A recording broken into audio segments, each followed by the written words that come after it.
por cierto, redactado por un jurídico de la Armada. Anda, sí. Claro, Villamil era su casa de Móstoles se llamaba la Huerta del Fiscal. Era el fiscal de la Secretaría de Marina. Sí. Él es de Puerto de Vega, en Asturias. Y Villamil fue el que redactó, porque los pobrinos de los alcaldes de Móstoles de papeles sabían poco. Sí, ¿no? Poquita cosa, sí. Entonces, él fue el que hizo el bando y lo firmaron los dos alcaldes de Móstoles. Y cuando empiezan a llegar por las diligencias y empieza a cambiar, y en Cádiz, don Enrique MacDonald, que es un brigadier de la Armada con una historia muy curiosa, se va al buque insignia inglés, que nos está bloqueando porque somos el enemigo, habla con el almirante inglés, que es el súbdito del general de Collingwood, que está en ese momento en Menorca, y cambiamos la alianza. La Junta de Asturias es la primera que manda unos delegados a Londres a pedir armamento, pedir tropas. Lo primero que nos mandan los ingleses son unos, entre comillas, argentinos, es decir, prisioneros de las magníficas defensas que hicimos del Río de la Plata del año 6 y 7, lo de Liniers, todo esto, y los visten otra vez de uniforme y nos los mandan a guerrear en España.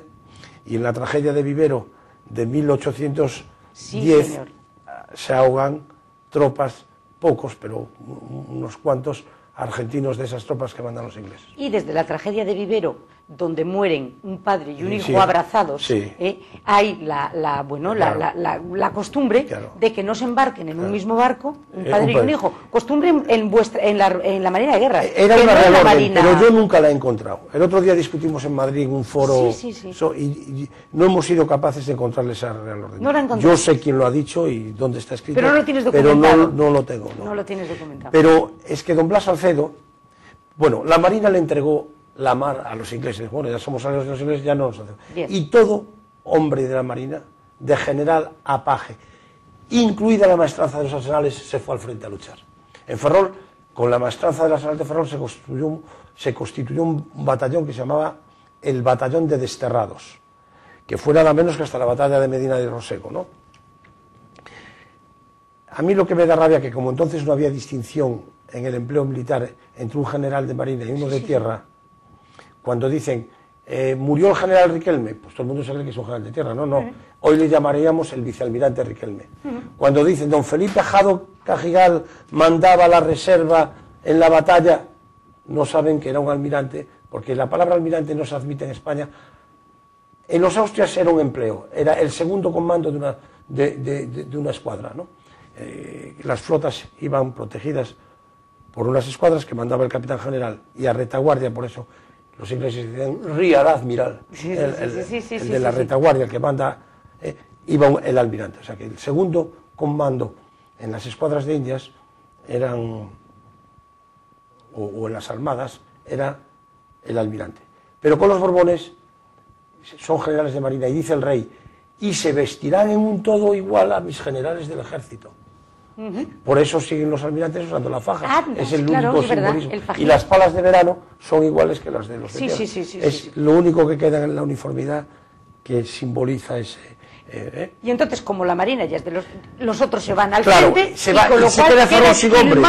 Y se queda Ferrol con las familias... Sin comer. Bueno, y entonces, sin cobrar. Y sin cobrar. Entonces, aquí estaba un héroe de Trafalgar, don José de Vargas y Baraez, que mandaba uno de esos 15 navíos en Trafalgar, que fue herido y curado en Gibraltar por los ingleses, que era de una familia muy notable de Cabra, en Córdoba, donde hemos ido a hablar de él una vez. Y don José de Vargas había sido almirante del arsenal de Ferrol, había sido comandante general del arsenal de Ferrol. Y la Junta de Cádiz lo manda de capitán general, el año 10. Y llega aquí a Ferrol, y el estado es tan caótico que él, para darle de comer a su mujer y a sus hijos, tiene que vender su cubertería de plata para que puedan... El propio almirante, el propio capitán general. Pide la dimisión a Cádiz porque ve que esto no tiene solución. No hay hombres, no hay dinero. Aquí solo se había dejado una fragata y un bergantín, o sea, lo que llamaban de broma la escuadra de Papachín, una fragata y un bergantín, para hacer el servicio del norte, que era la fragata Magdalena y el bergantín Palomo, y unas lanchas cañoneras que luego, si como decimos en buen ferrolano, si cuadra, hablamos de ellas. Porque hay una hazaña tremenda de un alférez de navío que naufraga delante del Anchove, al lado de Bilbao, y se viene con toda su dotación andando hasta Ferrol y llega con todos. Escondido de los franceses. Alucinante. ¿Me perdonas un segundo? Creo que tenemos otra llamada. Buenas noches. Hola, buenas noches. Hola, buenas noches. Adelante, por favor. Mi pregunta es muy sencilla. Bueno, he cogido el programa empezado, no sé, tal vez lo explicaron al principio, pero ya les digo, yo no he podido verlo todo. Mi pregunta es la siguiente. ¿Se construyó o se construyeron barcos de la Armada Invencible en los astilleros de Ferrol?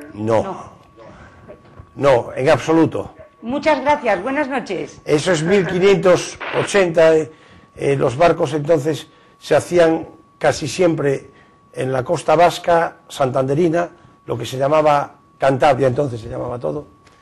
La Superintendencia de Construcciones de Cantabria se llamó a principios del siglo XVIII, y en Cádiz. Era lo normal. Todos los galeones se hacían ahí.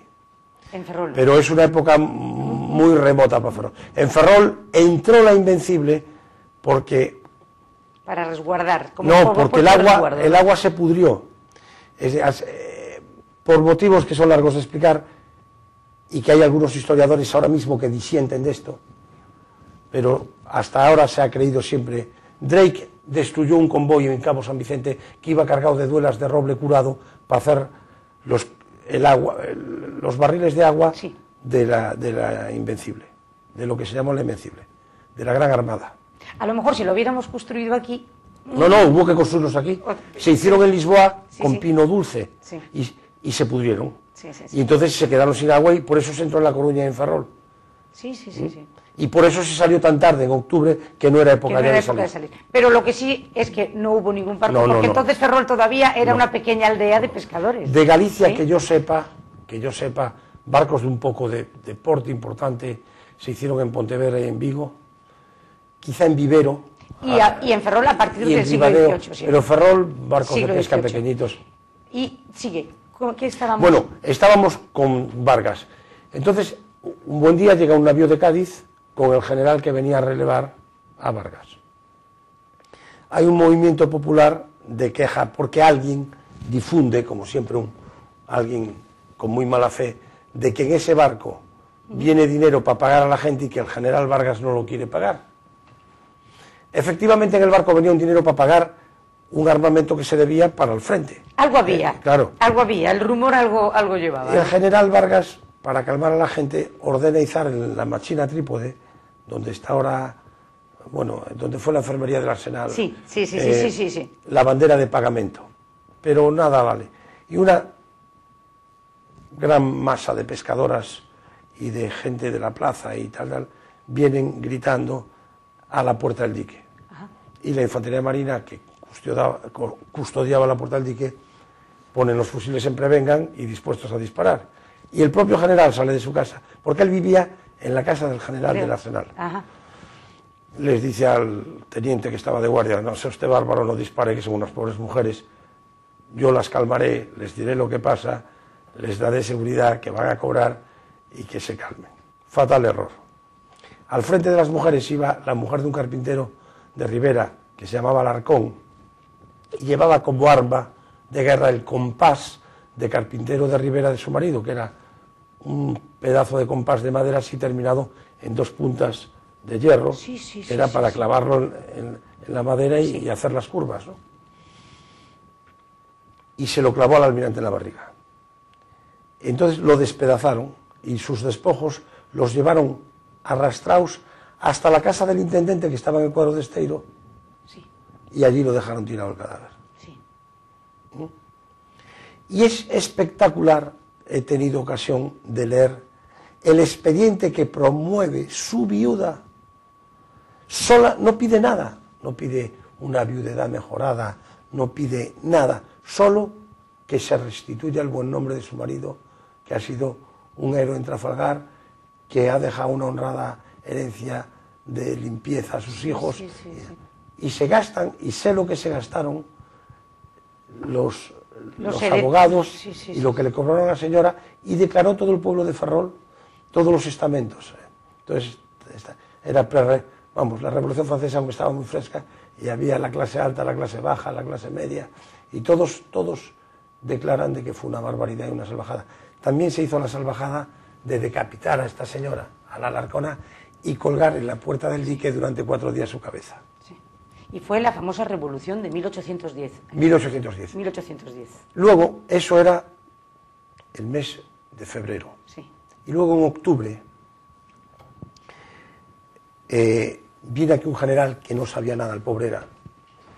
En las guerras civiles y la